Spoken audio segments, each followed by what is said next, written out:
Bapak, saudara-saudari, dan anak-anak yang terkasih dalam Tuhan, berjumpa lagi dengan saya, Pendeta Alfa Gracia, dalam program Senin Teduh.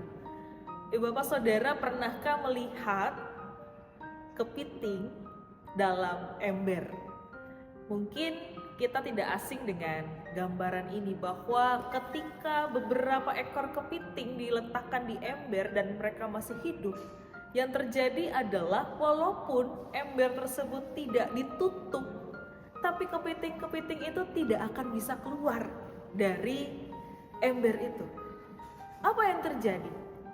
Ketika satu kepiting itu akan memanjat keluar dari ember, maka kepiting yang lain akan mencapitnya dan membuat kepiting yang berusaha keluar itu kembali terjatuh.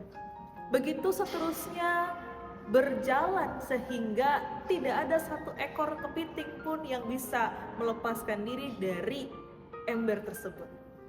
Ibu Bapak Saudara, ini ilustrasi yang mungkin sering kita dengar, bahwa dalam kehidupan kita seringkali kita saling menjatuhkan satu dengan yang lain. Seharusnya kalau kita pikir-pikir, bukankah lebih mudah untuk saling bekerja sama? Bayangkan kalau kepiting-kepiting itu mempunyai naluri untuk bekerja sama. Yang satu menopang yang lain akan memanjat, kemudian bisa keluar bersama-sama. Itu yang seharusnya terjadi. Namun tentu saja ini tidak mudah gitu ya. Karena dalam kehidupan keseharian kita saja, kita berjumpa dengan orang-orang yang kita kenal dekat, namun seringkali saling menjatuhkan satu dengan yang lain. Padahal, bukankah orang percaya sesungguhnya harus memiliki semangat untuk saling kerjasama dan bertolong-tolongan? Begitu juga yang disampaikan Paulus kepada jemaat di Galatia.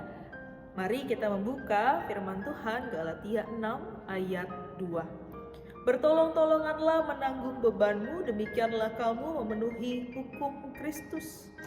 Ibu Bapak Saudara, dengan jelas Paulus mengatakan kepada jemaat di Galatia untuk saling menopang, untuk saling menolong, saling bekerja sama. Karena ketika itu dilakukan, mereka sedang melakukan kasih Kristus dalam kehidupan yang Tuhan percayakan. Membantu sesama ketika ada dalam pergumulan itu tidak selalunya mudah, betul. Tapi bukankah akan tetap ada hal yang bisa kita lakukan sebagai bentuk kita mau menanggung beban orang-orang di sekitar kita? Dalam Minggu Pekan Keluarga pada saat ini, saya juga menyadari bahwa di lingkup keluarga, tidak semua anggota keluarga mungkin punya kerinduan untuk saling bertolong-tolongan.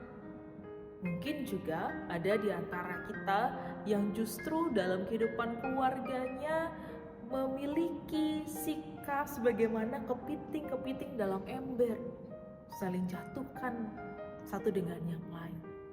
Mari kita mengevaluasi diri. Dalam kehidupan keluarga tentu saja kita diajak untuk saling bertolong-tolongan. Ketika ada pergumulan, maka kita harus saling bekerja sama, menjadikan keluarga sebagai tim, bukan yang saling menjatuhkan. Menjadikan keluarga yang ketika ada yang lemah maka yang lain menopang, ketika ada yang gagal maka yang lain menolong, bukan mencela. Dan saat itu berhasil, maka tentu saja syukur itu akan dinyatakan. Dan ketika kita melakukan itu, Bapak Saudara, kita sedang memenuhi hukum Kristus. Maka biarlah di awal minggu ini kita menjadi pribadi-pribadi, keluarga-keluarga yang saling bekerja sama untuk saling bertolong-tolongan, sebagaimana juga yang disampaikan Paulus kepada jemaat di Galatia. Kiranya keluarga-keluarga yang ada dapat terus saling bertolong-tolongan, bekerja sama, tidak saling menjatuhkan, tapi justru memenuhi hukum Kristus dengan saling bertolong-tolongan. Tuhan yang memberkati. Mari kita satu hati dalam doa. Kami bersyukur padamu Tuhan, bahwa Tuhan kembali menyapa kami melalui firman-Mu. Kami diingatkan untuk menjadi umat-Mu yang saling bertolong-tolongan. yang di dalamnya ada kerjasama yang tentu saja Tuhan hendaki dalam hidup beriman kami. Tolonglah kami ya Tuhan sehingga kami dapat memenuhi hukum Kristus tersebut dengan cara kami mau bertolong-tolongan, khususnya dimulai dari anggota keluarga kami, orang-orang yang terdekat yang Tuhan tempatkan di sekitar kami. Ajarlah kami menjadi keluarga-keluarga yang saling bertolong-tolongan, tidak justru menjatuhkan satu dengan yang lain, tapi biarlah kasih Kristus dinyatakan dengan cara kami yang bersedia untuk saling menolong. Inilah doa dan permohonan kami ya Tuhan, dalam Yesus Kristus kami berdoa. Amin. Terima kasih Ibu Bapak Saudara-saudari telah menyaksikan tayangan Senin Teduh. Sampai berjumpa pada episode berikutnya. Tuhan memberkati.